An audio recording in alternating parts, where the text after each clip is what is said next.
Hey, what's up? Welcome back to another video. My name is Miles. I'm a 23-year-old full-time Amazon arbitrage seller, and in the past 12 months, I've done over $2 million worth of sales. And to get to that point, right, I'm shooting for $3 million in sales this year, but I'm now spending around $200,000 a month on products to resell. And in this video, we're going to go through the tools I use, how to do it, a tutorial on everything in terms of my sourcing strategy, stuff that'll serve you well for a beginner if you're looking to scale and spend more money on profitable inventory like that. So make sure to subscribe. I post 3 videos a week on my channel.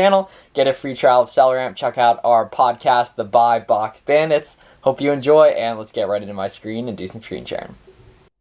We're here inside my screen, and we're going to go over how to use 2 tools in this video. We're going to go over how to use Keepa and how to use SellerAmp, which I'm actually a part owner of on that. So I hope you enjoy, and let's get right into it. So coming here on an Amazon listing. So if you're brand new, this is going to be a full tutorial on how to find profitable items right here. So we can see here, this listing, these are Nike basketball shoes. There's some type of Jordan. Yeah, we can see up here top right, the AR 3762s right here, Jordan Access. You can see the UPC on the top right. We can see we're on a size 9 right now, and it's the buy box, which is basically the buy now option, is $117 right here. The first tool we're going to go over is Keepa. So we can scroll down here, and these are the graphs you guys see me post all over socials, right, on here. So the main charts you want to focus on Keepa are the first one and the bottom one. So the first and third, right? Don't worry about this one in the middle. In terms of different columns to have within Keepa, I'm going to add the different lines basically one by one. In terms of this bottom one down here is the competition. So we can literally see the competition across basically the entire last year for the duration that this item's been in existence.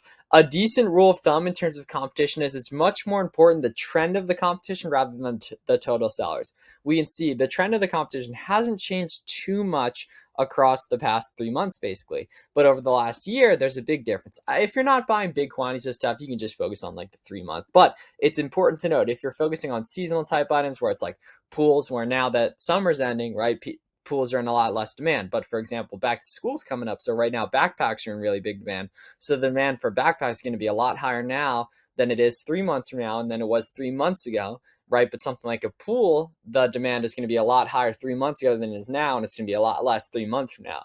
So basically, if it's just a normal item like this that's not super seasonal, like a shoe, for example, you mainly can look at the 3 month chart and get a good idea of it. But some types of items, there'll be headwinds or tailwinds. For example, I bought a bunch of hoodies this week. That makes sense. It's going to be getting colder. Good chance there's a headwind behind hoodies as an item on Amazon because more people are going to be buying once we get into September, October, November, and all that. But I bought like 300 quantity of them basically on this. So within Keepa, the main things you want to have on are the sales rank. So what does sales rank mean? So sales rank is basically how an item performs in respect demand-wise to the other items in its category. So for example, the number 1 ranked item in clothing, shoes, and jewelry sells the quickest of any item, right? The 10,000th rank sells a lot slower than that. The 50,000 rank sells a lot slower than that. Me personally, I like to focus on stuff that's been below 50K, trailing 90-day average that has over 30% ROI, 25-30% ROI on that. The way you can see the trailing 90-day average is by going here on Keepa to data, and then you can see the product details on this, and we can see, once this loads right here, what the sales rank is over time right there. So we can see the 90-day, which is the big one, the 180-day, and we can see it varies a little bit on stuff. But here, right, so we got sales rank, and you can see sales rank over time right here. And then what I like to have as well is the buy box being the buy it now option right here. So we can see currently the buy box is this 116 right here. And then I like to have third-party FBA on as well. And then I think new normally like automatically shows in there, so you'll probably end up having it selected. And then third-party FBA as well. The more orange triangles it has, the more often it sells. If you look at something that's like a 100 rank compared to something that's like a 20K rank, there'll be a lot more orange triangles in it. So it's a good rule of thumb. The more orange triangles you see, the quicker that item's moving. Generally, you'll see that backed up in sales ranks essentially. On that, another thing, it's important. So I like to sell lots of shoes and clothing. So hopping over here to variations within Keepa, and we can scroll over here and we can see within variations, we can go to ratings right here. We can filter it top to bottom. And now we can see which of the sizes and color combinations is selling the quickest. Because it's important to note that when a listing has variations, the sales rank is for the entire listing. However, each individual variation has its own Keepa chart. And that's how we would verify velocity. That and looking at the ratings percentage right here. So naturally, the more common colors and sizes are going to be selling the quickest, like a 10, 11, a 12 right here. It's important to note that something that has 1% is still selling, especially if it's a low sales rank like sub 10, 20K, that it's still going to be selling, and you shouldn't, automatically write those off essentially on that, as well as some other interesting stats. If we come over here on data and then go to offers right here, we can see this product details, which we already looked at.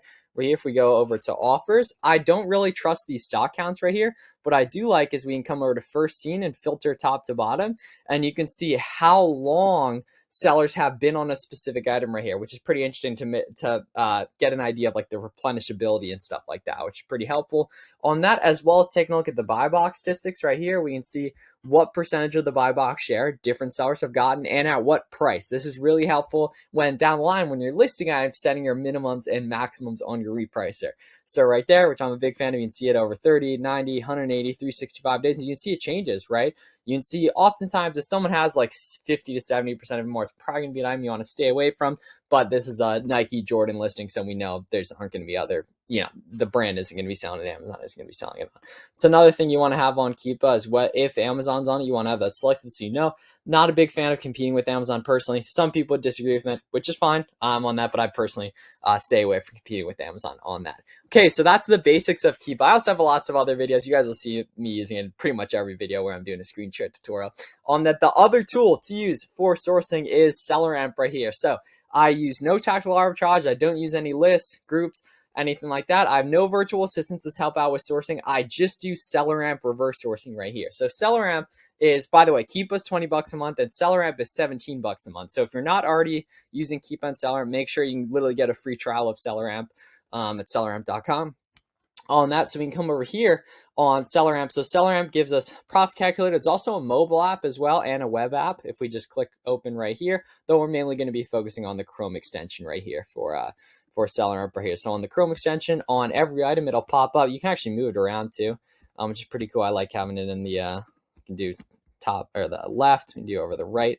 On here, you can even move it around like this little guy, but I like having it big right here. So we can see the BSR, the estimated sales. I'm more of a fan of looking at the 90-day average of the BSR just because the BSR changes every few minutes and the estimated sales is tied to the BSR. Therefore, that's changing all the time too.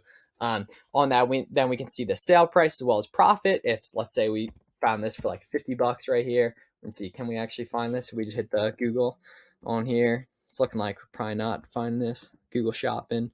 Right here for $50. Yeah, not quite seeing this guy right here. But then scrolling down ranks and prices, we can see the BSR percent, the buy box, whether Amazon's on it, and then the Keepa BSR drops last 30 days, which is pretty cool as well. Estimated sales, some alerts. We can see we're green on all these. No IP complaints or suspected. It's not hazmat, not dangerous goods. Little view of the Keepa chart, although you'll want to have both Keepa and SellerAmp, both so you can view a larger view of the chart as well as getting a sense of some of those more advanced Keepa statistics like the buy box statistics and such right here. Down here, bigger view of the profit calculator. It's really important caveat in terms of the profit calculator. If you're looking to merchant fulfill something, you can do the calculator in here as well by just clicking over, and then you can estimate your pound per shipping right here, or your total shipping cost, which you can do either entering the dimensions on pirateship.com, or you can estimate around $4 to $6 a pound, $4.50 to like $6.28, I think is the max USPS first class shipping per pound. So if it's a shoe, it's going to be like $2, probably going to average out to like $10. If it's, a clothing item or something pretty small, beauty item that weighs sub 1 pound, it's going to probably going to average out to like the $5.50, $5 range on that. It's also important to note if an item's small and light eligible, you'll be able to add it in here. We can see the fees. This obviously isn't in terms of like not something we'd actually be able to sell small and light on this, as well as the Google Sheets integration. I made another video talking about that, but that's something you're going to want to get set up as well. My favorite part of SellerAmp gets into the storefront search feature right here, which is the last thing we're going to talk about. So we can see the other sellers that are carrying this listing. We can see their stock counts and their price action right here based on their profit, based on certain buy costs, the settings you add in within SellerAmp. On these, we can see their review counts as well. So this is a great way to find other sellers to potentially go out and take a look at right here. So I can open up a few of these sellers right here. And now coming into their catalog, we can see their rating count, their ASIN count, the different brands they carry, and the different categories they carry. So now you can filter down to specific types of products you carry. For example, Nike, we know Amazon isn't going to be selling it, and we know it's something we can get ungated, and it's pretty easy to do via eBay if you haven't already done it. And we know that it's not private label because it's Nike. Everyone knows it. So if you want to, this is what I do often, is I'll come into people's stores and filter down to specific items they carry right here. And basically now on these different items, you can filter down to different brands they carry. We can open up one of these right here. Hop in, and now, right, first order of business is to see which variation is selling the quickest right here. This is the ranks grade on this one right here. As I'm scrolling down via someone's catalog, I'm making sure to check the BSR and the buy box price, as well as the offer count, which is helpful as well. Mainly want to stay, it's more so, like I said, important about the trend on stuff, but I love to sell mainly stuff that has around like 10 to 20 sellers in competition right here. So let's find a little lower competition. A lot of this stuff looks like more outlet type items right here. 34 right here. 70, 27. We take a look at these. 26. Yep, right here. So basically just go through and open up stuff that fits your criteria. Pretty much all of that fits sales rank criteria. So if you're just organically going through this, right? So now want to come into variations and filter top to bottom right here on the different ratings percentages. And we can see this black 7.5% is selling 5% of the total ratings right here. So we can assume it's probably selling right in the ballpark, pretty close to 5% of the sales right here. And now we open this up right here. We can take a look at the Keepa. And we see there is no supply. Okay, so this is probably pretty difficult to find right here. Then it's literally as simple as just Googling it right here and seeing what we can do on this. All right, well, here we go. If they have if they have a 7.5 available right here, that is a free lead for all you guys here. So assuming this is the right thing, which it sure looks like it is right here, maybe different material, but it looks awful close. Women's. Yeah, I don't know. That looks pretty close. Is that material the same thing? I think the material is slightly off on here. Well, let's see the outside of it right there. Yes, I think that material is a little shiny on there. But just for sake of example, right, plug in 75 right here. That would be not a bad ROI there if that was the right thing, which I don't believe it is right here. TR10.